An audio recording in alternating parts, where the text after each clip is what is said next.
আসসালামু আলাইকুম রহমতুল্লাহ। আজকে কার্ডিয়াক রোগীদের কিছু মেডিসিন নিয়ে কথা বলবো। কার্ডিয়াক রোগীরা যারা নিয়মিত কার্ডিয়াক ওষুধ খান, তাদের শুধুমাত্র গ্যাস্ট্রিক ওষুধ খাওয়ার কারণে তাদের কার্ডিয়াক অ্যারেস্ট হতে পারে। বিষয়টা বুঝতে পারছেন কতটা মারাত্মক? কার্ডিয়াক অ্যারেস্ট হওয়া মানে মৃত্যু ঝুঁকি। তো আপনি শুধুমাত্র অনিয়মিত গ্যাস্ট্রিক মানে অনিয়ন্ত্রিত গ্যাস্ট্রিক ওষুধ খাওয়ার কারণে আপনার এটা হচ্ছে। এখন আসা যাক মূল কথায়।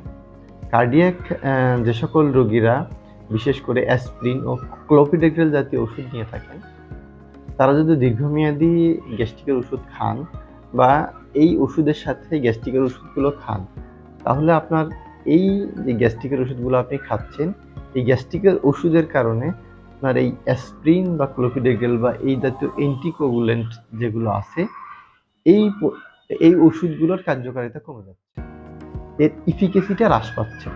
তা আপনি আপনার হার্ট ভালো রাখার জন্য, আপনার ব্লাড ফ্লো ভালো রাখার জন্য যে ওষুধগুলো নিচ্ছেন, সেই ওষুধের কার্যকারিতা যদি আপনার অন্য একটি ওষুধ এবং সেটা যদি হয় গ্যাস্ট্রিকের ওষুধ। গ্যাস্ট্রিকের ওষুধ বলতে শুধু একটা গ্যাস্ট্রিকের ওষুধ তা না, ইসোমিপ্রাজোল, অমিপ্রাজোল, প্যান্টোপ্রাজোল, রেবিপ্রাজোল, প্রত্যেকটা প্রাজোল গ্রুপের ওষুধই আপনার অ্যাসপিরিন এবং ক্লোপিডোগ্রেলের ইফিকেসিটা কমায়।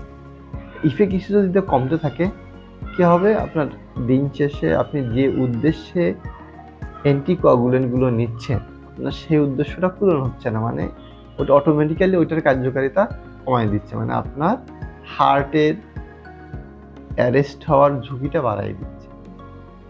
এখন যাদের হার্টের রোগী, তারা কি গ্যাস্ট্রিকের ওষুধ খেতে পারবে না? হ্যাঁ পারবে, তবে এই প্রাজোল গ্রুপের ওষুধ বাদ দিয়ে ফ্যামোটিডিন গ্রুপের ওষুধ খাওয়া সবচেয়ে বেটার। এটা হলো বেস্ট প্র্যাকটিস। হ্যাঁ, অনেকে বলতে পারেন দীর্ঘমেয়াদী খাচ্ছে, আপনার কোনো সমস্যা হচ্ছে না। সমস্যা হচ্ছে না, কিন্তু অনেকের হয়, সেটা হয়তো অনেকে জানেই না। কারণ আমাদের বাংলাদেশে এই ধরনের স্টাডি একদম নেই বললেই চলে। তো মনে রাখবেন, ওষুধ কিন্তু শুধু রোগ সারায় না, রোগ বাড়ায়ও বটে। তাই ওষুধের যথাযথ ব্যবহার নিশ্চিত করুন। সুস্থ থাকুন। আসসালামু আলাইকুম ওয়া রাহমাতুল্লাহি ওয়া বারাকাতুহু।